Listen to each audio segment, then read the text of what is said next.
Voilà, aujourd'hui nous sommes au musée des guerres de Hangôme, pardon, à La Tour en Belgique. Je vais dans un premier temps vous demander de vous présenter, s'il vous plaît. Patrice Dumont, et Eric Ferinel, on est simplement des bénévoles ici au musée, tous les deux enseignants pensionnés, donc ça nous laisse un peu de temps. Ouais. Et d'avoir aussi d'entretenir votre passion, j'imagine. Ah oui, ça au départ, voilà. Il faut être quand même passionné par l'histoire et aussi par l'histoire locale. Oui. Voilà, alors ça tombe très bien. Histoire locale, nous sommes à La Tour. Je vais poursuivre avec vous. Oui. Qu'est-ce qu'on découvre, par exemple, sur les cartes qui sont derrière vous? Alors ici, on découvre donc la région avec la frontière française et donc les différents combats qui ont eu lieu en août 1914, d'où le nom de bataille des frontières, hein, une bataille qui a été longuement occultée, en tout cas dans les livres d'histoire, français notamment, parce que effectivement ça a été tragique pour l'armée française. Principalement ici le 22 août 1914. Voilà, on se remet dans le contexte. Vous m'aviez expliqué juste avant de tourner, il y a des garnisons, c'est ça? Comment ça se passe juste avant les combats? Juste avant les combats. Ici, disons que pourquoi se bat-on ici déjà surtout? Oui. C'est en application du plan allemand du général Schlieffen. Si on regarde la carte qui voilà. est ici... Alors, je vous laisse vous déplacer, montrez-nous, comme ça, c'est beaucoup plus simple. Depuis 1870, la France et l'Allemagne, ils savent très bien qu'ils vont un jour de nouveau se rencontrer. Il y a beaucoup de rivalité entre ces deux pays et chaque pays va mettre en place, va imaginer un plan, soit pour attaquer l'autre, soit pour se défendre d'une attaque. Les Allemands, eux, depuis 1871, vont mettre en place plusieurs plans en fonction des généraux qui vont se suivre. Le plan qui va être mis en application en 1914, c'est celui du général von Schlieffen, qui est un plan qui date de 1905-1906, et qui veut que l'armée allemande passe à travers la Belgique. Ça, c'est une idée de Schlieffen pour pouvoir prendre l'armée française, si vous voulez, dans une nasse, ici. On contourne Paris, et on prend l'armée française ici dans une nasse. Le général qui en 1914 va diriger l'armée allemande, va quelque peu modifier le plan. C'est souvent en fonction de la situation politique. Parce que bon, il faut compter sur la Russie qui est de l'autre côté. Hein, il faut comment? Les Allemands n'ont pas toujours très confiance dans l'armée autrichienne.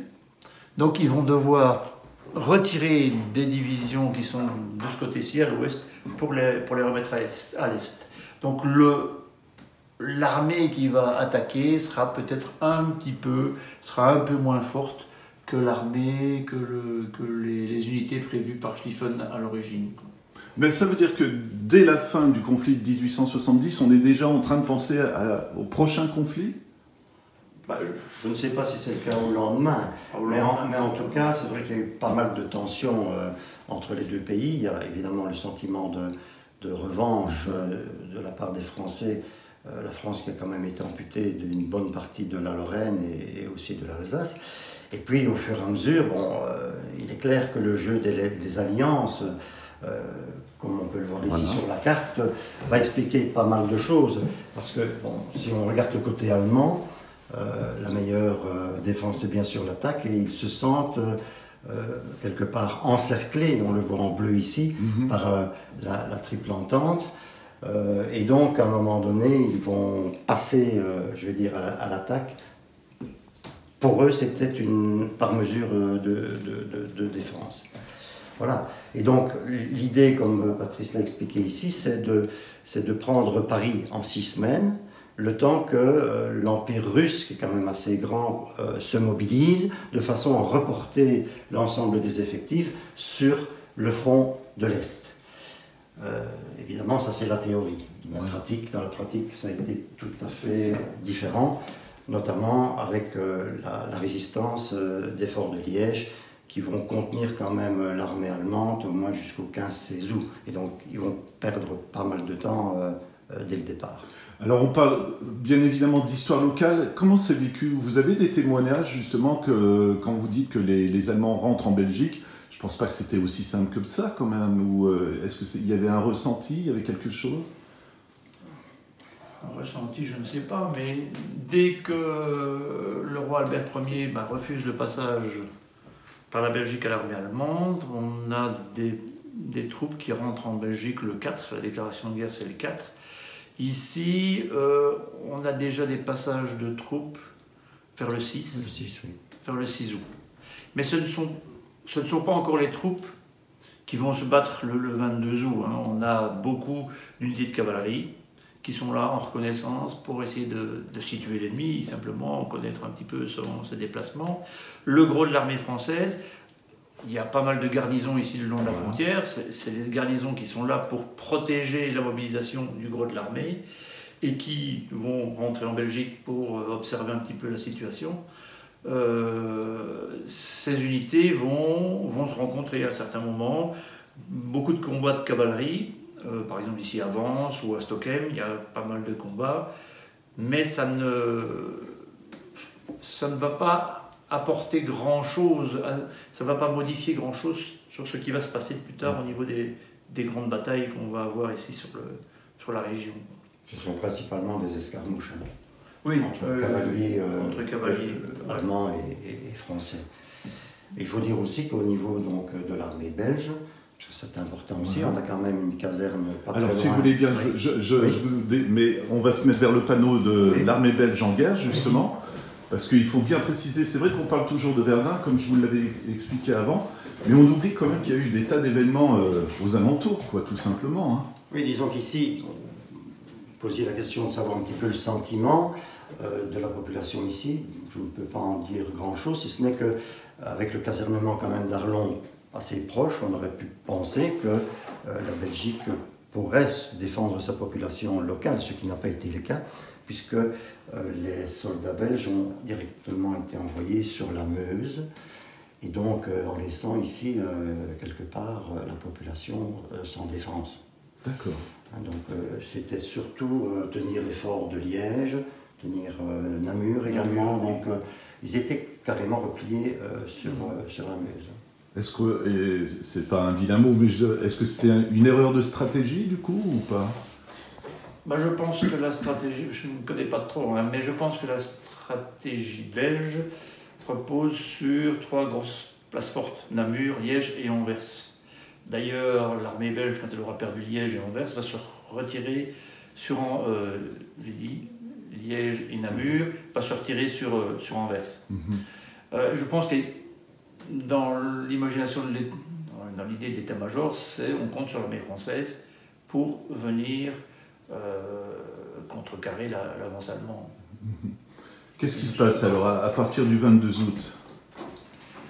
Là, on revient un petit peu à la carte de la bataille de frontière. Donc, ce qui se passe, c'est assez particulier dans la mesure où il y a eu, comme Patrice l'a évoqué précédemment, donc des rencontres de cavaliers, des observations de mouvements de troupes.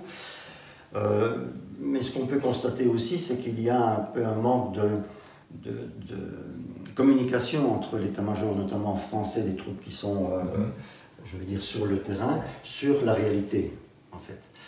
Le 22 août, il y a un élément aussi qui va jouer, c'est le brouillard. Le brouillard qui va succéder d'ailleurs à une journée ou une soirée d'orage. Et donc, le brouillard va envahir ici la Gaume et va être un élément complémentaire dans la surprise, entre guillemets, de la confrontation des deux armées.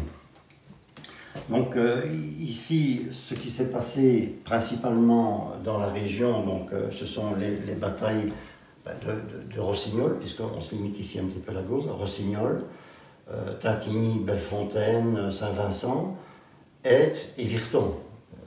Baranzy également.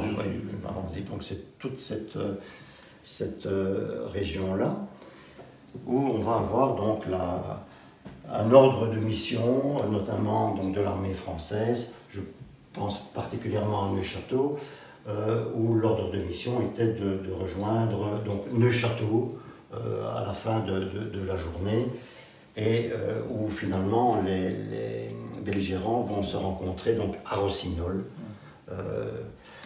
Donc avec la grande surprise, puisque normalement on n'attendait pas les Allemands à cet endroit-là.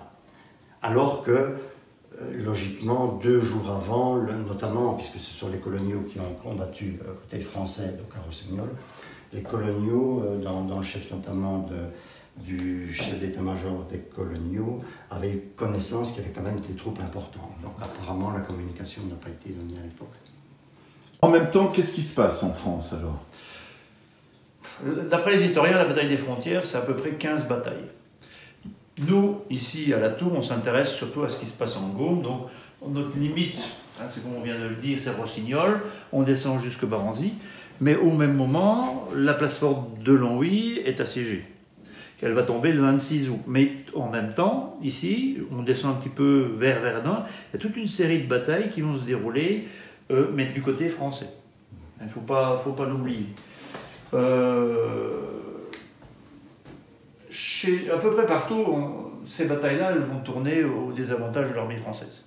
Il n'y a que Bellefontaine où les troupes françaises qui sont engagées là vont devoir se retirer alors qu'elles sont maîtres du terrain, parce que de chaque côté, vous avez la débâcle de Rossignol, on peut appeler ça une débâcle, et puis vous avez les défaites de Virton et où les troupes françaises vont, dès le 22 au soir, vont déjà se retirer vers la France.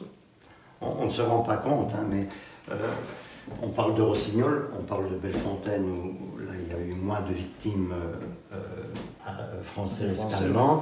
Mais en fait, rien que Rossignol ici, côté français, on estime à 11 900 Français tués, blessés ou faits prisonniers. Donc c'est quand même assez important. Et si on reprend également ensemble les batailles de Virton et de Haite, on est aussi à plus de 10 000 Français mis hors combat par rapport à, je vais dire, 3 000 Allemands. Donc vous voyez la proportion. En plus de ça, et c'est vrai que c'est important, rien qu'à Rossignol par exemple, il y a eu 2 généraux qui ont été tués, ce qui n'arrive quand même pas tous les jours. Donc on peut comprendre qu'à un moment donné, cette bataille, qu'on appelle la bataille des frontières, ait été méconnue en France, notamment, parce que l'armée française a subi une très grosse défaite. Et c'est vrai que les livres d'histoire français on commence souvent 14-18 avec la bataille de la Marne, où là on repousse les Allemands donc, au mois de septembre. Voilà. Est-ce que ça décidait déjà de comment allait tourner la guerre ou pas? À ce moment-là, je ne pense pas. Mais il y a une réalité que j'aime toujours bien de mettre en évidence, mais c'est toujours après coup qu'on voit ce genre d'analyse. C'est qu'à partir du moment où, que ce soit les Allemands ou les Français se rencontrent, on pense que le conflit ne va pas durer longtemps. Donc on est dans une guerre de mouvement, mais qui va très vite devenir une guerre de position. Et en devenant une guerre de position, qui va durer, on le sait, pendant 4 ans, on ne pense pas en août 14 toute l'importance que va revêtir notamment cette bataille des frontières dans la région ici, notamment parce que c'est une région très très importante du point de vue minier. Toute la Lorraine, donc il y avait évidemment la Lorraine qui était restée française après 1871, il y a la Lorraine qui avait été annexée par l'Allemagne, la Lorraine allemande. À L2, donc la Lorraine réunie, avait une production très très importante. On parle de plus ou moins 41 millions de tonnes d'extraction de minerais de fer, qui va servir quand même pendant toute la guerre pour à peu près les 2 tiers du besoin donc, des Allemands en matière donc, de sidérurgie. Parce qu'il ne faut pas oublier aussi qu'à l'époque, en 14, l'Allemagne était vraiment une puissance. Au niveau de la sidérurgie, on pense notamment à la région de la Ruhr, d'entreprises comme Krups, etc. Donc, en faisant la main basse sur quelques kilomètres carrés, le bassin minier lorrain plus celui du Grand-Duché, l'Allemagne non seulement privait les Alliés d'une partie de ces ressources-là, mais en plus pouvait donc assurer leur effort de guerre alors qu'elles étaient confrontées dans la suite à un blocus. Voilà. Donc c'était vraiment stratégique de se retrouver ici, finalement. Oui, mais je veux dire que c'est une des conséquences. Oui, ce n'était pas le but au départ, puisque ça devait être réglé assez rapidement, la prise de Paris. Les usines côté belge, comme Attu, Alanzy ou Luçon, elles ne vont pas être utilisées comme usines sidérurgiques. Même Alanzy va être démantelé complètement. Et on va utiliser les métaux. Attu va être transformé en usine de fabrication de wagonnets ou de remorques, en utilisant aussi des prisonniers russes, italiens, qui vont travailler là. Donc, ils ne vont pas vraiment utiliser toutes les ressources, mais je pense qu'ils vont surtout utiliser toute la zone française. Oui, ce que je voulais montrer par là, c'est que finalement, cette bataille des frontières, c'est une bataille décisive à ce niveau-là, mais va être une grande victoire allemande du point de vue économique en relation avec les forces de guerre. Voilà. Alors je voudrais quand même qu'on rappelle qu'on est dans un musée local. On va peut-être parler un petit peu de ce qu'on peut découvrir ici dans ce musée. Donc là, si je ne me trompe pas, on est dans la partie allemande, plus ou moins? Non, pas vraiment ici. Autant pour moi. On va dire, c'est surtout les cartes. D'accord. La zone des cartes où on peut vraiment expliquer ce qui s'est passé chez nous. Et puis on en a les conséquences, puisque sur le terrain, il arrive encore souvent qu'on trouve des vestiges de guerre. De manière souterraine. Parce que qu'est-ce qui reste dans la région comme souvenir de ces batailles? Vous avez les cimetières, alors qu'à l'époque il y en avait tant et plus partout. Vous avez les cimetières, vous avez des noms de rues et quelques monuments épars qui existent, qui datent encore de l'époque. Et puis dans le sous-sol, il arrive que les habitants de la région découvrent des objets, quelquefois fortuitement, d'autres, il y en a qui font des recherches sur le terrain, et on y trouve des vestiges de l'armée française, mais aussi de l'armée allemande. Beaucoup de l'armée française, dans le sens où les Allemands, après les combats, n'ont pas réutilisé beaucoup de matériel. Et qu'est-ce qui s'est passé? On a réquisitionné des civils, creusé de grandes fosses et jeté tout le matériel.